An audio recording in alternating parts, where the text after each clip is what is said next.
Definition of feasible solution: a set of non-negative value xi z which is satisfy the row or column some restriction. Equation number ये 4th है और ये equation number 5 होती है. Last lecture में हमने पढ़ा था इक्वेशन नंबर 5 तक इक्वेशन पढ़ी थी हमने. आप जाके वहाँ पे देख सकते हैं. अगर एक हमारा एक ऐसा सेट जो इस इक्वेशन को सेटिस्फाई करे, मतलब जो नंबर ऑफ रो है वो ये आए और जो नंबर ऑफ कॉलम है वो ये आए. इसके बाद आता है basic feasible solution. Basic feasible solution कब होगा?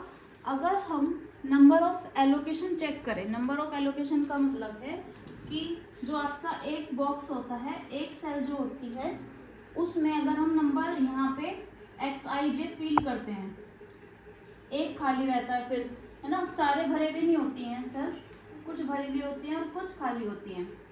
तो जो भरी हुई हैं उनको हम नंबर ऑफ एलोकेशन बोलते हैं. जैसे यहाँ पे टोटल ये दे रखा है 6 है अगर बॉक्स, और इसमें सिर्फ यही फील हो रही हैं 3, तो नंबर ऑफ एलोकेशन कितने होंगे? 3 होंगे.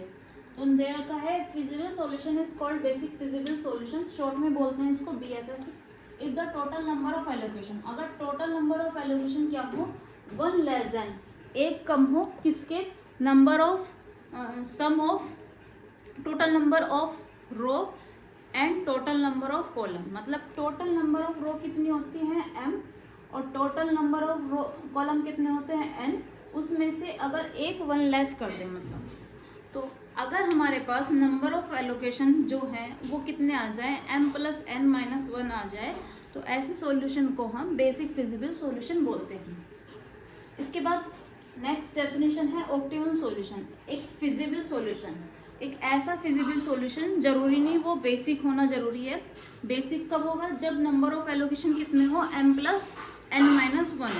तो एक ऐसा फिजिबल सॉल्यूशन वो जरूरी नहीं है कि बेसिक हो, उसे हम ऑप्टिमम सॉल्यूशन कहेंगे अगर हमारी जो टोटल कॉस्ट है वो मिनिमम आए.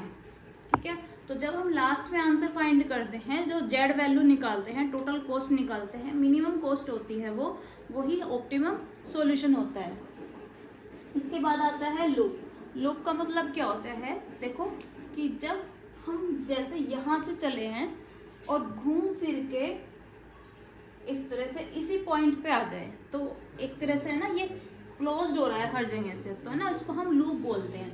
तो एक ऐसा ऑर्डर सेट ऑफ 4 या मोर सेल, या तो 4 या 4 से ज़्यादा सेल्स का एक ऐसा सेट को हम लूप के फॉर्म में होता है. जैसे हम यहाँ पे ये नंबर ऑफ एलोकेशन है, इसको क्या लिख सकते हैं? 1 1 लिख सकते हैं, क्योंकि ये फर्स्ट रो का फर्स्ट कॉलम है. ये 1 3 हो गया, ये 2 3 हो गया, ये 2 4 हो गया, ये 4 1 हो गया, ये 4 2 हो गया और ये 4 4 हो गया.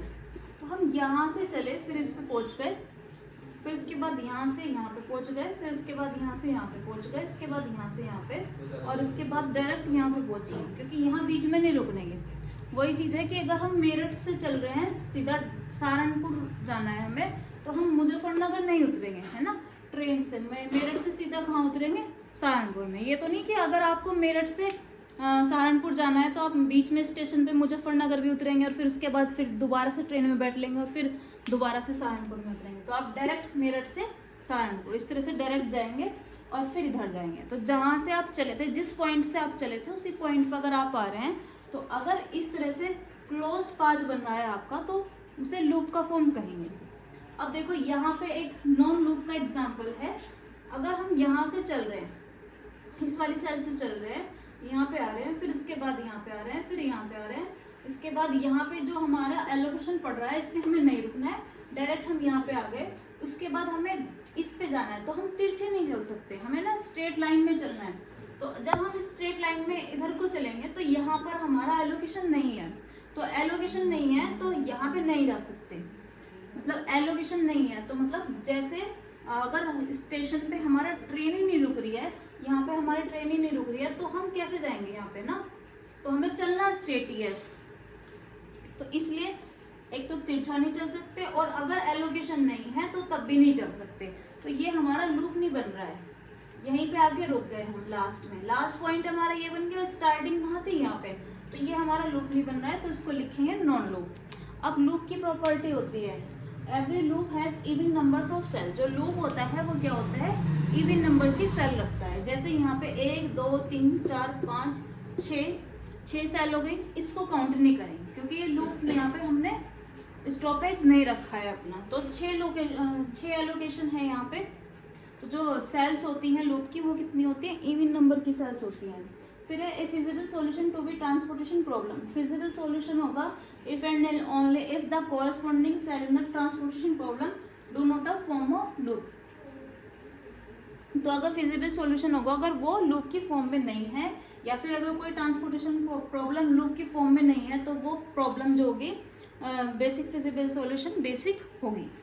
ठीक है, कहने का मतलब ये है कि अगर हमारे पास बेसिक फिजिबल सॉल्यूशन आ रहा है तो वहाँ पर लूप नहीं बनेगा, और कहीं पर लूप नहीं बन पा रहा है तो वो हमारे जो सॉल्यूशन होगा वो बेसिक होगा। अब इसके बाद और सॉल्यूशन आते हैं जो ट्रांसपोर्टेशन प्रॉब्लम के 2 स्टेप होते हैं। पहले स्टेप में क्या करते हैं, हम initial basic feasible solution find करते हैं। सबसे पहले बेसिक फिजिबल सॉल्यूशन फाइंड करते हैं, उसके बाद क्या करते हैं, ऑप्टिमम सॉल्यूशन निकालते हैं। ऑप्टिमम सॉल्यूशन मतलब मिनिमम टोटल कॉस्ट, मतलब जेड जो निकालेंगे वो मिनिमम कॉस्ट निकालेंगे, तो आपके पास क्या आ जाएगा, ऑप्टिमम सॉल्यूशन आ जाएगा। तो इतना क्लियर हो गया है इस